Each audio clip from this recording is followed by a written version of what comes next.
Good evening and welcome to Face to Face. I'm Niresh Aliyatambi.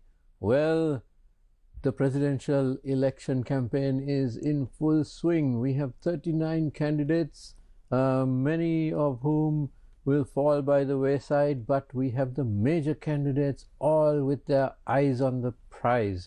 And on the 21st of September, it will all come to a climax. And on the 22nd of September, probably, we will have the thrill of victory and the agony of defeat. But the excitement of this chase, so to speak, will be nothing compared to the challenges that the victor, the victorious candidate, will face in the next 5 years. Make no mistake about it, the economy is still down.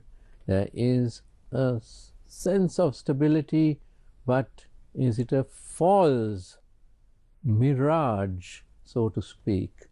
And how is the economy going to pick up, especially with the looming deadline of 2028, which President Wickramaratne says is the year in which we have to start repaying much of our debt. And to discuss all these very challenging matters, we have with us this evening Mr. Eran Wickramaratne, Member of Parliament from the Samagi Jana Balawegaya. Welcome back to the show. Thank you. Eran, and it's been several months since you were last here. Doubtless busy on the campaign trail. Now, Eran, how do we take the country forward? Let us assume that Mr. Sajith Premadasa wins and becomes president, and then I'm sure that you will hold a key post in that government, but then your real headaches begin. What would you do to take this economy up, on the upward trend, and make sure that we don't crash again in 2028 like we did in 2022? Thank you. Thank you for the question. Certainly, whoever takes responsibility for government, it will be a challenge. There's no question about it. Most are focused on actually winning the election. We have switched gear and we are focusing on how do we govern? What do we do once we assume office? We have been working on it for more than 2 years, where we have had 27 groups of professionals and academics who have looked at various subjects, maybe 30-40 subjects, and we've grouped it into 27 subject areas, and we have developed policies on the 27 subject areas.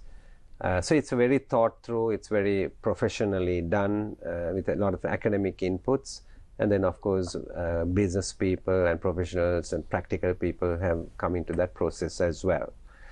So we are now looking at how do we actually implement those policies. You see, how do we implement, what do we do when we come into office, you know?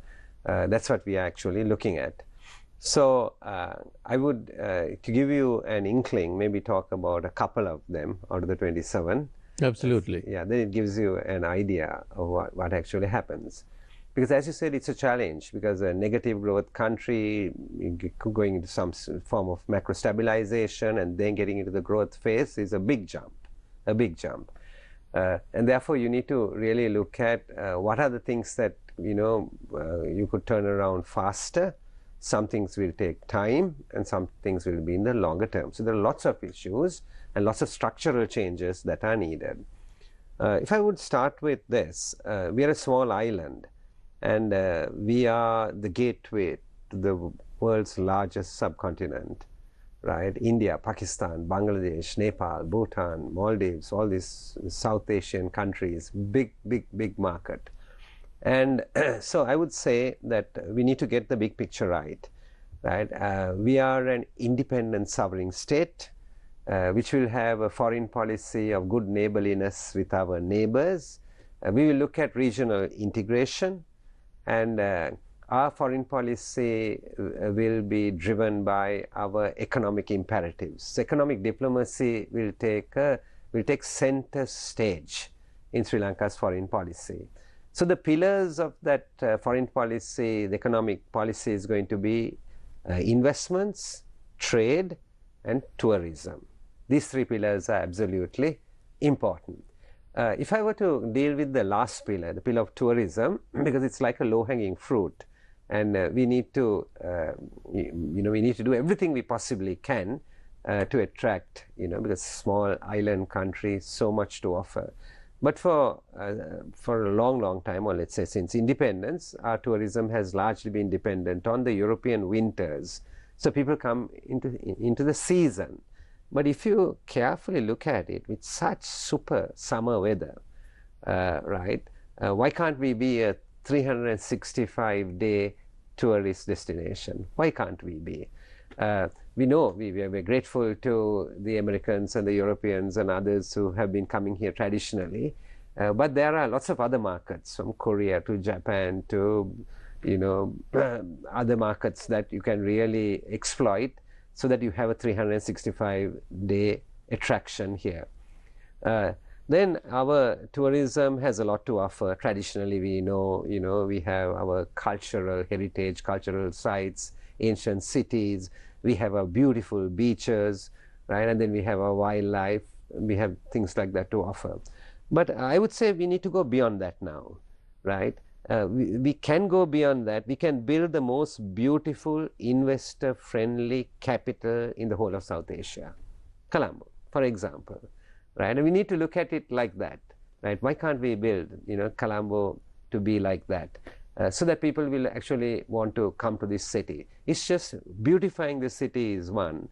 The other thing is actually making facilities available, right? And lots of facilities could be there, because if you go to some of the other cities, even in Asia, the prominent ones that people often want to visit, right, they have lots of attractions in the city, in addition to which we don't really have. We have lakes. You have a lake close to your studio as well. There are waterways, right, and other places.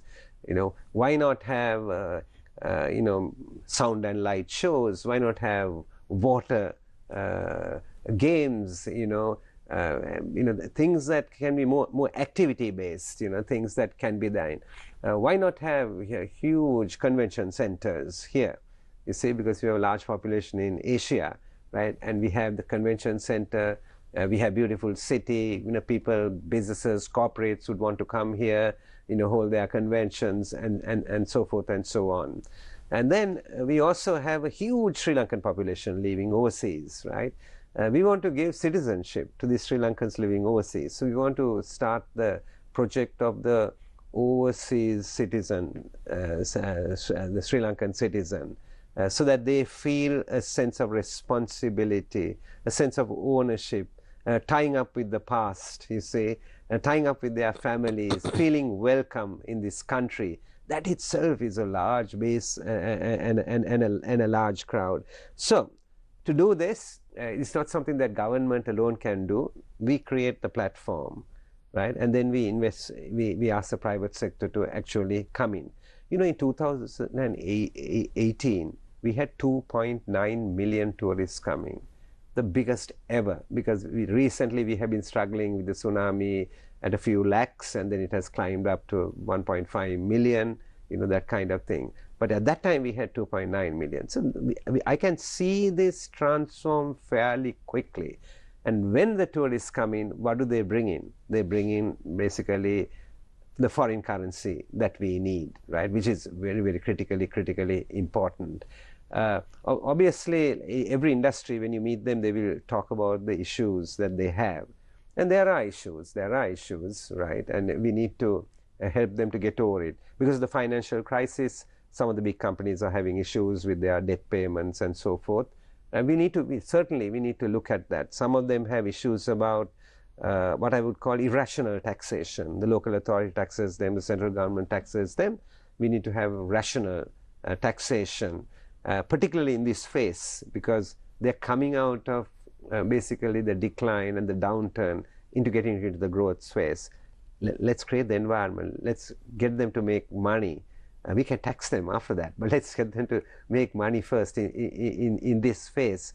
So what does it bring? It brings foreign currency, it brings employment and so forth. Then we will have to do other things, right? We'll have to be very inviting to international hotel schools. You say, the government hotel schools are there. There are some private hotel schools. We should allow them to thrive. We should allow them to tap with the best, whether it's in Switzerland or the US or wherever, because lots of skills are needed. There are different philosophies in this industry as well. You say, in particular in countries like Japan, you know, the philosophy is different. You know, you're satisfying the customer and basically sacrificing to satisfy the customers. There are different philosophies.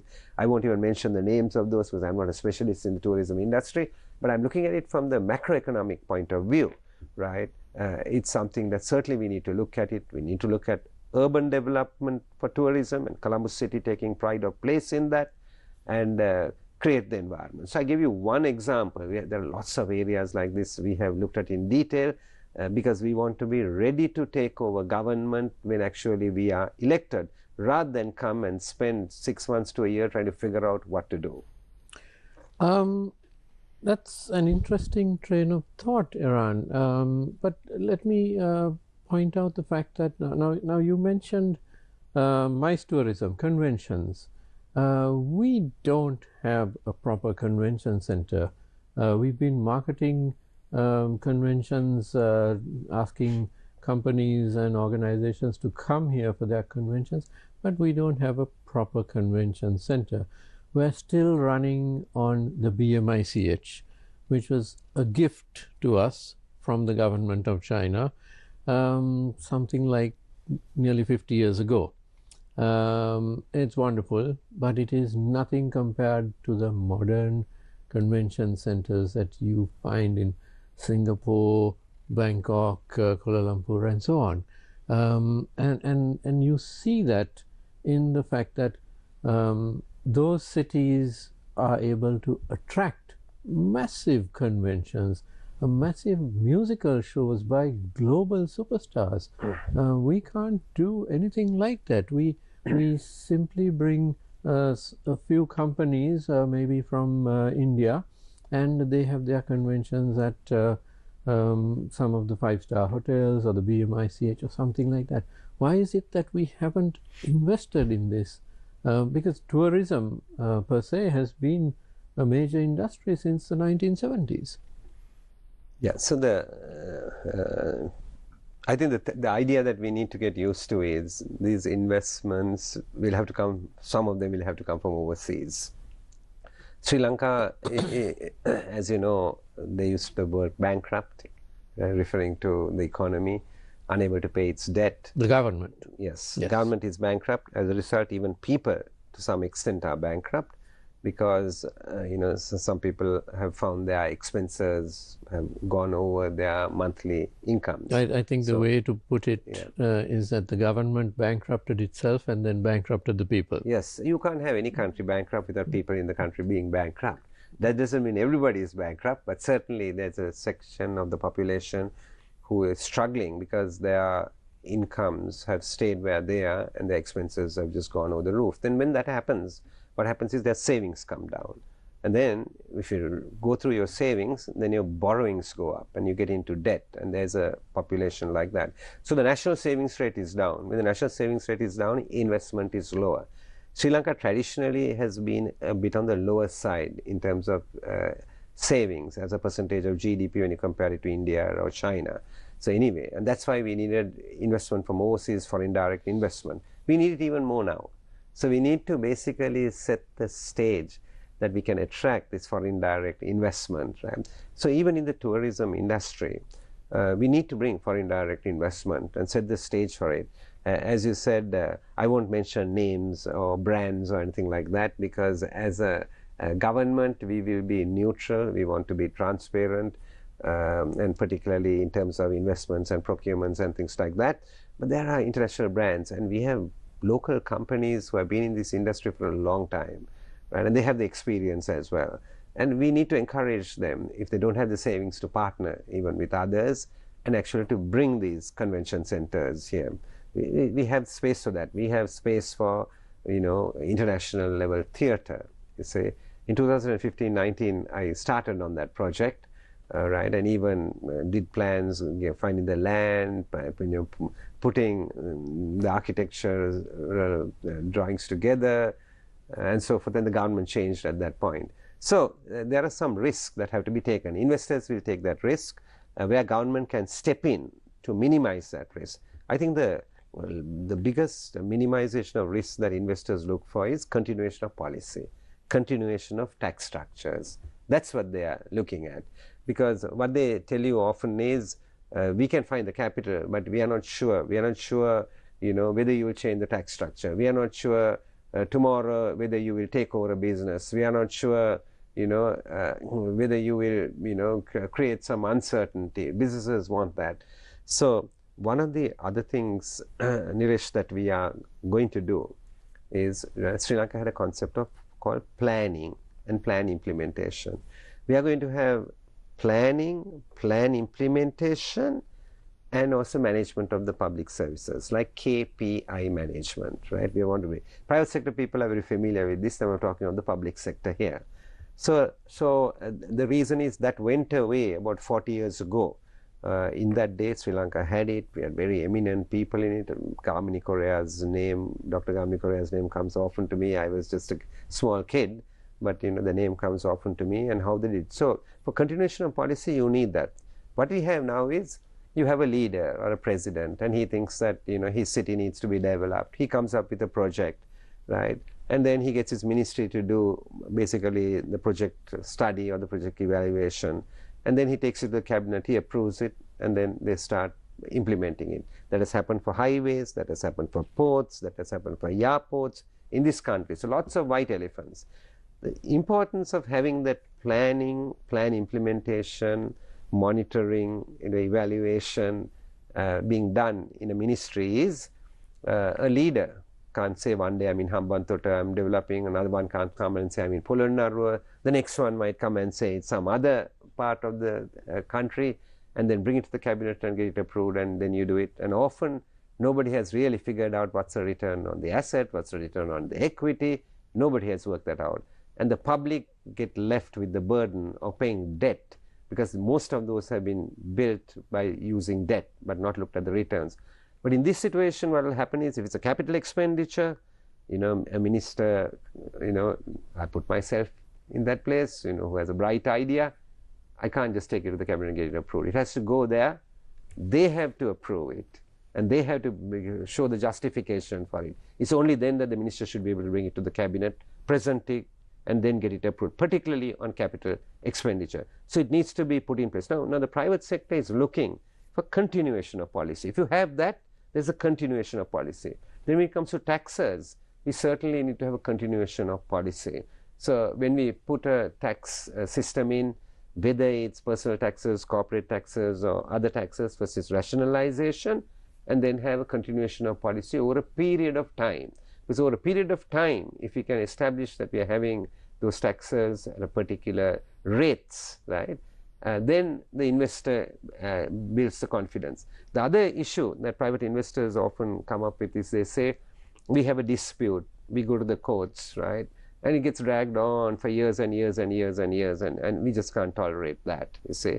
So sometime in the past, Sri Lanka created commercial courts, but the fact of the matter is, those commercial courts are not very effective. It's not very effective. And I've been talking to some judges as well, trying to understand why. And they have been telling me some things. And one judge actually made a keynote address some time ago at the Bar Association annual sessions, and he mentioned it there as well, that he said there are things like training that are needed.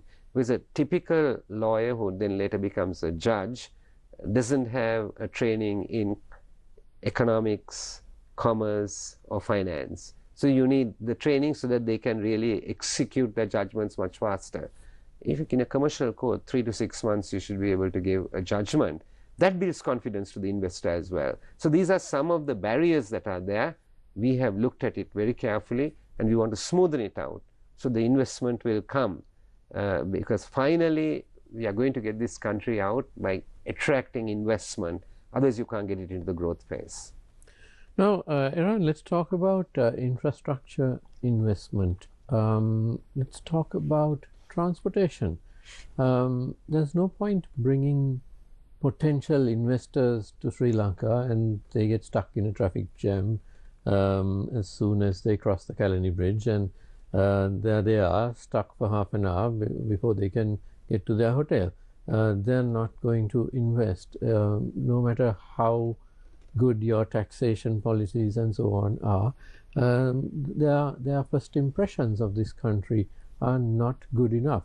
Our airport is bad enough. It's quite a ramshackle affair. If you fly in from Kuala Lumpur or Singapore, you think you're actually, when you land at Katunayake, you think it's some almost a forest sort of airport. It's got just that one terminal still and one runway. It's pitiful, actually, hardly better than what it was from the 1950s when the government of Canada built it for us. Now, how do you set these things right? How do you focus on expanding the airport? Because we have projects galore. If you look back on the last 20 years, if you ask the Airport and Aviation Services Private Limited or the Aviation Ministry, they'll have projects and projects on paper. But then it just doesn't get done. Sometimes projects are begun. The Japanese started a project for another terminal, and of course then we went bankrupt and all of it stopped. So shouldn't we be focusing on things like that? And the airport is just one issue. We've got a highway which should be all the way to Kurunagala and then to Kandy, but in the middle between Kadawatha and Mirigama, they just stopped. And if you take a drive on the normal road down that route, it's like a ghost town. You see these pillars and the half-built highway, and it's really terrible because those things are now falling apart as well. So what about infrastructure investment? Yes, so as I said earlier, lots of these infrastructure projects were started without properly doing due evaluation and a project evaluation. So these white elephants, some of them, if I can call them, are still there. But I would say there are things that we have already decided what we will do. We will complete that highway, the central highway, that part that's undone, because it's already started, right? So that will be completed. We will give very high priority to the second terminal at the Colombo International Airport. The BIA will give it high priority. Actually, we gave it high priority in our 2015-19 government as well. And we were having the assistance from the Japanese, and we thought this government will come and they'll continue it as a long-term thing which is needed. And as you are aware, right, there were accusations made that the minister who was handling that had actually solicited a bribe, you see, and the whole thing just went on stop, right? So that's just completely, unacceptable. I will deal with corruption separately, right? But I'm saying here is that it will be high priority. The Japanese are on board. That project will go ahead. We will complete it. You talked about transport, for example, right? Transport is important, and really what we need to build is public transport. Absolutely. I think you will all agree with me. We don't need more vehicles and more three-wheelers on the road, and the indiscipline and the high rate of accidents, and older people and our children being put at risk. You see, we need to minimize that. So public transport has to be built. Again, in 2015-19 government, we worked on that, and we had a light rail project. The Japanese were giving us, I can't remember all the details accurately, but 30-40-year-old loan, an extremely small interest rate, right? And basically plans were drawn over 2 years. We were getting to the implementation stage, and then the government changed, and these people came and they shelved the project. Now that project was very important because from near Panadura it comes, the light rail comes, and then it turns off from Ratmalana, it goes through Piliandala and gets to Narahempita, and that way to Kalania. It was very, very super project. So instead of spending 45 minutes to 1.5 hours on the road, that 45-minute journey, you could probably do it in 10 minutes or 15 minutes. If I may add, Eran, that project was completed in Bangladesh. And the Bangladeshi people are enjoying that, because I think within about 3 years it was built. And there you go, they have a super light rail system, which we don't. Correct. So we will, that will be immediately, we will move ahead with that project, because all the groundwork had been done and it was just abandoned. So public transport will get a very important place in what we are doing. One of the other areas, Niresh, that we have looked very carefully, as I said, within the 27 areas, is digitalization. It's a big area, right? And we have looked at it. So we are talking about giving every citizen a digital identity, which can be used in then different various ways, right? Through the digitalization. Then we are looking at, right, the whole issue about the government, e-government, the government platform, government services, right? And it's in everything. You go to the passport office, you hear a complaint. I mean, this last 2-3 weeks, the complaints I've been hearing it was early about driving licenses. Now it was about passports. Why is there a delay? I went in the morning. I stayed several hours. Is there a more efficient way of actually doing it, and so forth? So digitalization will help. Lots of services can be given, right? So if you go to the passports would be expedited. Overseas Sri Lankans, right, could access a lot of things if you have digitalized, right? Then if you look at transport, right, apart from building the infrastructure, right, it will tell you the transport system, timing, whether you're coming in a bus, you're getting onto a train, what are the timings, right? You could have it on your phone, right? You could purchase your ticket. You don't have to stand in a queue somewhere to get a physical ticket, right? And then you could just coming in time, you get into it, you go. So efficiency suddenly just zooms up. And the other thing with good public transport that will happen is, I can see a huge advantage, particularly for women in the country. Because in education, in most faculties in this country, there are more women than men. In the university system, they have done well. In schools, the younger girl students are doing quite well, right? But only about 33-34% are in the workforce. And one reason, that's not the only reason, is transport.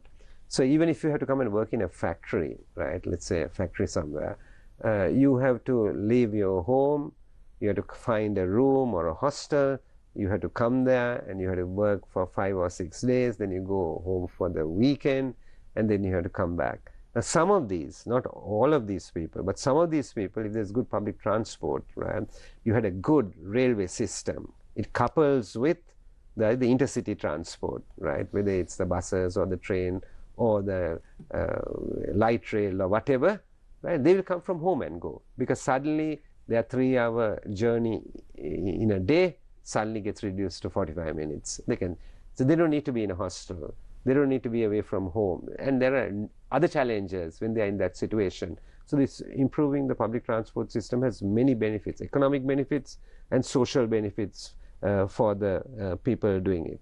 Then digitalization will help us with the tax collections as well, because the complaints are about increases in tax. Now that's what the complaint we generally hear about. But the fact of the matter is, you can bring the tax down if everybody who is supposed to pay is paying the taxes for the common good, right? So digitalization helps with that. Also, it will help, using technology will help, because if you ask people, they generally talk about corruption. They say, I went to the Inland Revenue, I went to Excise, so I went to the Customs, so I went to the municipality or somewhere, and that's what people generally talk about. Right? But if we digitalize, right, and we are talking about having a centralized revenue collection authority, right, it can change things drastically. So that's why we are saying that we are going to pay a lot of attention to actually digitalization. I'll just say this little anecdotal thing. I went to India a couple of weeks ago on the invitation, and had to meet a central government minister in India for a discussion. And I just flew in for one day and flew back. And before I left home, I went and opened my drawer and I looked for some Indian rupees, you know, and I just grabbed the Indian rupees that were there and I put it in my pocket and I went with some white or in India, I can use it. And then I was with my friend and I had these notes on my hand and I showed him and I said, oh, these notes are these okay. He looked at 2 of the notes I had and he said, Eran, tear it, right? I said, why? He said, you'll be arrested. But they said, we have demonetized, this can't be used. And then he said, Eran, when you go into that place, you don't need that notes, Eran, everything is digitized. Sometimes the market vendor on the street is also digitized, he told me. And this is India that we are talking about, you see.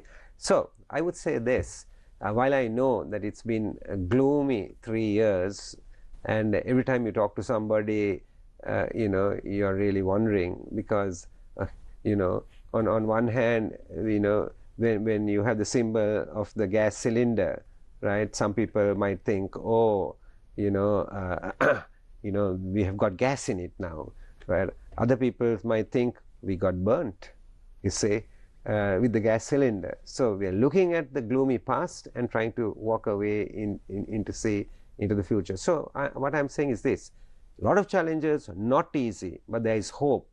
If we have the right policies, we have the plans, and we have the proper team to execute it, and if we move forward with it, at least there is a start. It will take time. You're probably going to see good results, right? Probably 3 years to see just the initial phase, 5 years to see good results, and really you need a 10-year journey, really to take this country into its next phase. We are in conversation with Mr. Eran Wickramaratne, Member of Parliament from the SJB. We will cross over for a short commercial break right now. Don't go away, we'll be right back.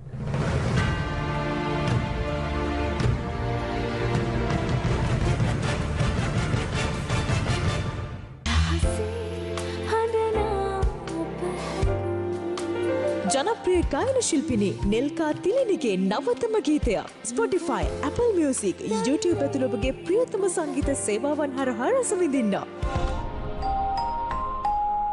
Entertainments. 10 teams, 23 matches.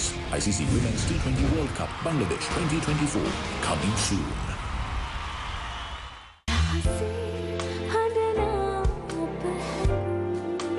ජනප්‍රිය ගායන ශිල්පිනී නෙල්කා තිලිනිගේ නවතම ගීතය Spotify, Apple Music, YouTube ඇතුළු ඔබගේ ප්‍රියතම සංගීත සේවාවන් හරහා රස විඳින්න. Entertainments.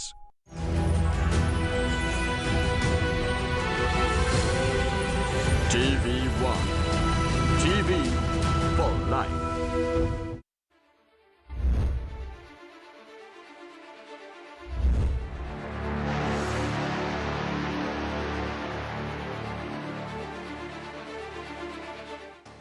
The presidential election of Sri Lanka is less than 40 days away. Now, nominations have been submitted and now it's just a sprint to the 21st of September to elect the 9th executive president of Sri Lanka. Now we have Thinal Tilakaratne, who is the producer for the day. Thinal, what do we have in headlines and what do we have in developments surrounding the elections? Yeah, George. So Sajid Premadasa has said if or when he becomes president that he will bring the people, the people who corrupted Sri Lanka and those responsible for Sri Lanka's bankruptcy before the law, as well as Anurukumar Disanayake at a press briefing said that he never got an invitation during the Aragalaya to run the country. We got more stories coming up, but then our viewers will have to be tuned in for our primetime news at 9 p.m. Now shifting attention to Rochelle Tumodra. Rochelle, for the past few days we've had heavy rainfall. Now what is the latest on that front? Yes, Stuart, like you correctly mentioned, we have been experiencing heavy showers throughout the past few days. Now today, for the third consecutive day, landslide red alerts have been issued to Kaluthara as well as Ratnapura districts. And meanwhile, the Met Department has also warned that several other areas across the island can experience heavy showers or mild showers. Apart from this, several areas have also been inundated. Now, for a comprehensive report as to what has happened across the island with regards to weather, you can watch our primetime news bulletin tonight. So there you go, several developments surrounding elections. We've got updates on weather, and for a comprehensive report on these stories and many more local stories and international stories as well, tune into Primetime News at 9 on TV1.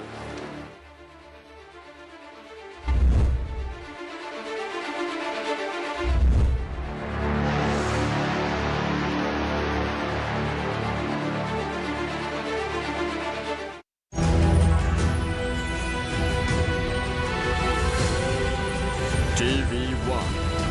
TV for life.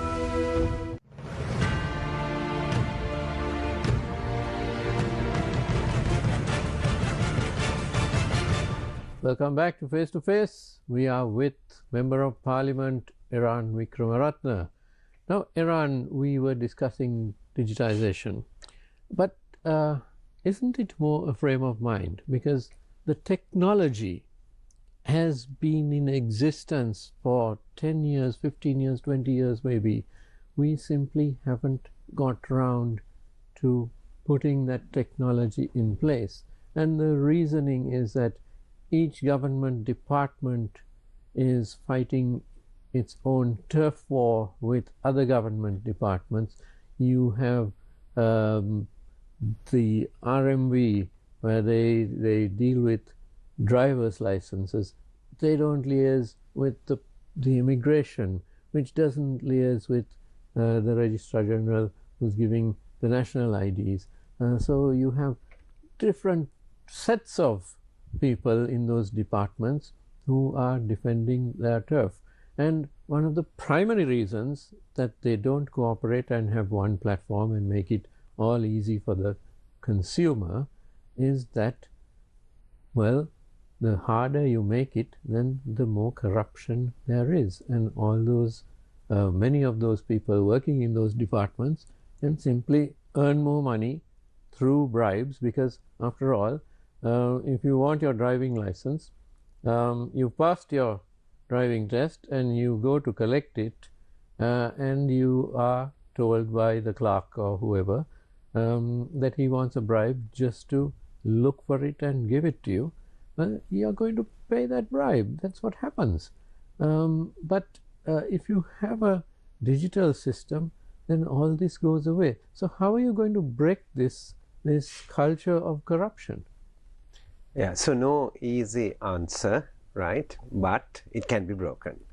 But first thing we will do on the corruption side itself is we are going to bring a law as we come in. The draft has been done on stolen assets recovery, right? The draft has been done. Actually, we presented it to Parliament as a private member's bill, so we have, the work has been done, and we are planning to bring it immediately. And there is a global program, the United Nations, the World Bank has been involved in some ways, I think, in it, and we have to that's a STAR program you're talking about. And we have to obviously work with international organizations and all, and we will work with, after all, if it's the assets of the people of this country and mainly poor people who have suffered, right? And certainly we need to get that started. So that will be there. Then the other thing we will do is, we have been talking about having an independent public prosecutor, right? And on corruption in particular, and we need to look at that. So the legal framework, we need to basically put it in place, and we will certainly do that on corruption. Then we are on the digitalization. You said that, you know, certain departments don't talk to other departments. They all try to hold their turf, and they probably have reasons, maybe corruption-related reasons, and so forth and so on. Niresh, you will be encouraged by what I'm going to say now. A survey was done among youth just recently. I saw the survey today, actually. And the survey said basically, one of the things that really startled me was, you know, that the youth of this country, right, their first preference is not to work in government. Because, you know, when I moved from the private sector and I came into politics, and I had my open day, lots of mothers turned up there, and they would come and give the CV or the biodata of their child and say, can I get a government job? in the municipality or in the electricity board or in some other government organization. So that generation, right, that older generation, that's what they thought. They thought getting a government job is the biggest achievement and you get a pension at the end of it and so forth and so on. But this survey was amazing, right? It said that's not the ambition of the young people at the moment. So as a result of the past thinking, we have one of the largest public sectors in the world as a percentage of the population, right? And a UN official I was talking to a couple of days ago told me, I thought it was like 1 to 16. They told me it was more like 1 to 14 now, right? That is 1 public official to 14 citizens. So some countries have it at 80, at 100, and over 100, you see, to a citizen, the ratio. So numbers is one thing, and then numbers have to be clearly dealt with. And the other thing is, even the people who are working there, I don't blame the public servants at all. I blame the politicians, because if you take the last 20 years since the Rajapaksas came into office, they've almost doubled the public sector in the country. They've ruined this country, not just in financial, they ruined the system, the Rajapaksas, you know, by doing what they have actually done. So those people that are there, right, so they are on low wages, right, really, if you look at it in terms of the market. They haven't been given the training, they haven't got a skill set, right? We need to be, one of the things we want to do is give opportunities by creating a lot more skill sets, you know. So one thing that takes center stage in the SJB program is we are moving from hard infrastructure to soft infrastructure. Limited resources, human capital development is going to be our priority. So from basically preschool education, right, early learning, right, early childhood education, to primary education, to tertiary education, to higher education. So after people do their O-levels, right, they'll have a choice, right. Some will go to the A-levels, some will have a choice of going out to vocational and technical training. Everybody will be given an education beyond, because that's our focus. Everybody needs to get a set of skills. We don't regard that if you go to do the A-levels and, you know, then you can go to university, that you are the brightest, the smartest. We're getting out of that thinking. Every child is unique. Every child has different skill sets. But what has often happened is we have elevated one skill set and disregarded the others, and we're measuring everybody by that. We are out of that. We are saying vocational training, every child is going to get it. Right? They have a choice there. There are no dropouts. You know, sometimes people say things like O-levels and then they have been dropped out. They're not dropped out. They were not given an option. If they're given an option, you can't call them a dropout. That child is special. So that child will have the option. Maybe he's good with his hands, he's good with his skills, you know, and all that. So that is also going to be actually provided.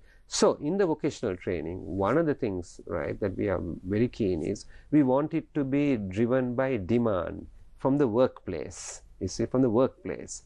So that, you know, because one of the things when we were doing the research we found out was that in some of our vocational training institutions, the skills that are being taught are not really up to date or not up to market. So it has to be demand driven. So we will get the private sector involved in this, because if the jobs are being created there, they know what the skills that are needed. But with government initiation and government actually giving the incentives, right, to actually do it, so that we prepare for the market. So vocational training will also take a very important place, you know, in our education. The education sector reform, I'm calling it education broadly, using the word, right, is going to be center stage. So we're going to increase the GDP spend on education, right? It's very low, it's a little over 1%, right? I'm hoping that we can double it in a short time, that we can actually double it. But the roadmap is, you know, to go to 3 to 4% eventually, but at least if we could double it and get starting. Then partnership, right? Suppliers could be government, non-government, private sector, all legitimate, and all will be allowed to come. Government will have the responsibility to ensure quality control. And then we want to make sure if it is skill sets or education for the marketplace, the private sector is heavily involved. in determining what those skills that are needed. Eran, let's go back to the bloated public sector which you referred to. One government servant for every 15 citizens. Absolutely ridiculous, because you yourself mentioned it should, in some countries it's 1 to 80 or 1 to 100.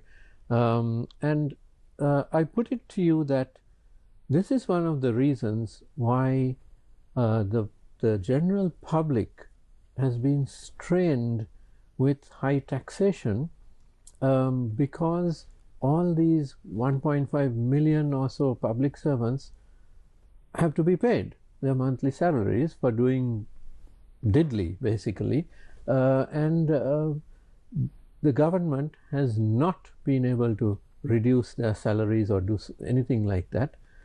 So we have higher taxation through VAT, pay and so on, just to pay for the salaries of these 1.5 million. In most countries, when governments go bankrupt, there's something called austerity, where the ministries actually cut down their budgets, say 10% or something like that, and then there's more money left over, and the people don't have to be taxed as much. But in Sri Lanka, over the last 3 years with our bankruptcy, we didn't see that. We didn't see the ministries cutting down their budgets. Instead, we saw remarkably high taxation on the general public, to the point where 7 million people are now below the poverty line. So a key to this would be reducing the number of public servants down from this 1.5 million. It should be something less than 500,000. How do you do that? Yeah, so I think the issue in the country has been, and all past governments are responsible for it, it's just that the last 20 years, since 1994, it's really got into a bit of a problem. That is, at the center, people have always been talking about the worker, but they have not been talking about the consumer, right? But every citizen is a consumer. Absolutely. And we need to look at every citizen, and we need to give the best deal to every citizen. So genuinely people come and ask, I pay my taxes, but what's the return I get on my taxes? They genuinely ask a question, which is what you, Niresh, were asking, what's the return? So it's not the fault of the public servant. I must repeat that. It's not the fault of the public servant, where they have been recruited by politicians and they have been put there. Now what we need to do is, we are, as I said, we're working on this for 2 years.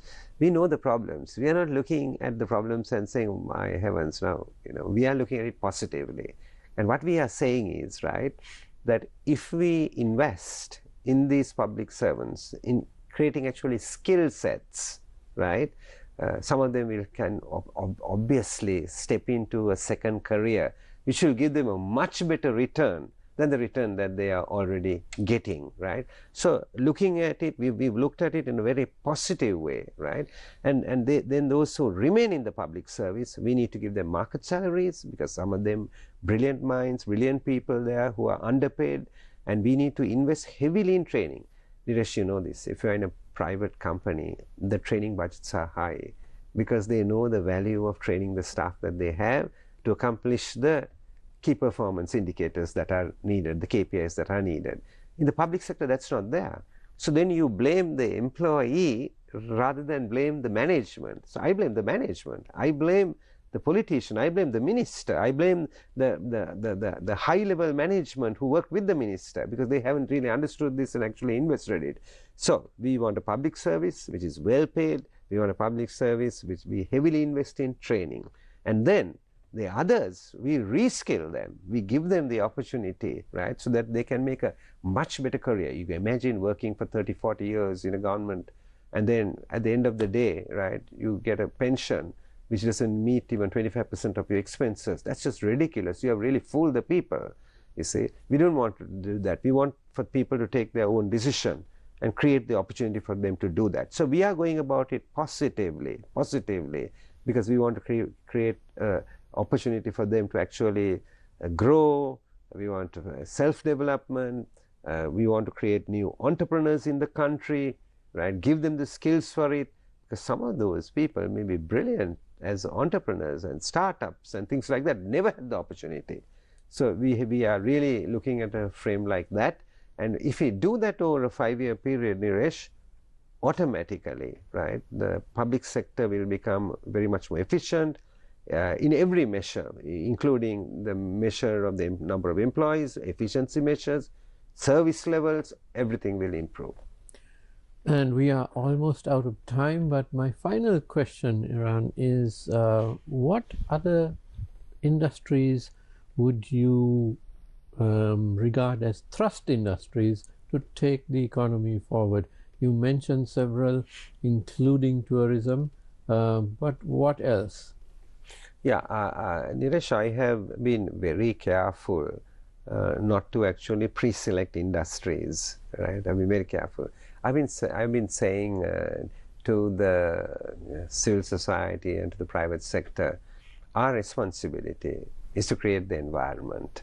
You see, we are politicians, and for us to direct and say this is not a wise thing. You see, getting out of the mentality that politicians know everything, politicians know how to do it. That kind of mentality. That's an excellent thought. Right. Yeah. I think what we should do is, for this to grow, what are people looking for? Is they're looking for stability. They're looking for long-term policy. That's one thing. They're looking for a judicial system that will provide justice in a very short period of time. Right? They are looking for economic stability. They're looking for a stable exchange rate. They're looking for low inflation, and they're looking for stable interest rates. Right? So if we can get this framework, which is the important framework, I am sure the businessmen in this country, the existing businessmen, also the young people who are waiting to become entrepreneurs, right? And today the culture has changed. When I got out of school, people talked of a career, going to some important institution, private or public, working your lifetime there. That's what they talked about. Today young people don't think like that, right? So they're not thinking like us. They're not thinking of going and working for X or Y and spending your 20, 30 years there. They're thinking of opportunity, right? And lots of them have bright ideas. They're looking for platforms. They're looking for funding to basically implement their idea, to create wealth, to generate wealth, and so forth. So I think what we should do is actually create the stable environment, create the opportunity, be integrated to the rest of the world, and open it up for them. They will find markets for what they do, not just in this country, but even globally.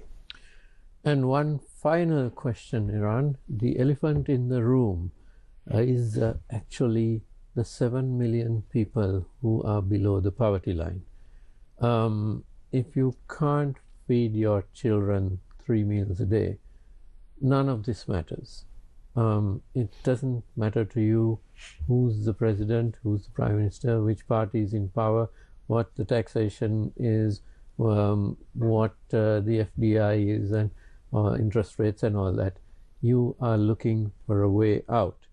And this is something which all contenders for the presidency should make a priority and should come out with their concrete plans on how to quickly take this 7 million out of poverty, because the child who needs 3 meals a day cannot wait for 1 year or 2 years until things get better. So are there any concrete steps, immediate steps, which your government, if your party wins, would take to alleviate this dire situation of our people? Yeah, so our philosophy is actually a social market economy. And we put the word social in front, right? So I didn't really major on it today because we have a brand of being social and social justice, that we always talk about it. So whether it's housing or whether it's, providing computers through the Sakula program, or providing hospital equipment through the Husma program of Sajid Premadasa, we have the branding of being social and conscious and sensitive to the poor and to those who are very low wage income. We are very much there. And what we will do is, right, we will make the program more scientific. For example, we'll have to give them direct transfers. And what has happened in the past, right, is that those transfers have been dependent on political allegiances. We're just going to get rid of that. We won't do that. Again, we are going to use basically data, and we are going to look at it in terms of what does the data say and who qualifies for it, and the person gets it. You know, the place I want to get to is this, right? People are complaining about the high electricity bills because the cost has gone up. They go, then they can't pay the electricity bill. They get disconnected, right? We are not going to tamper with pricing, right? Because we want to make sure that the electricity board is not a big loss maker. Because again, otherwise we have to take it through taxes to pay it. We want it run efficiently and properly.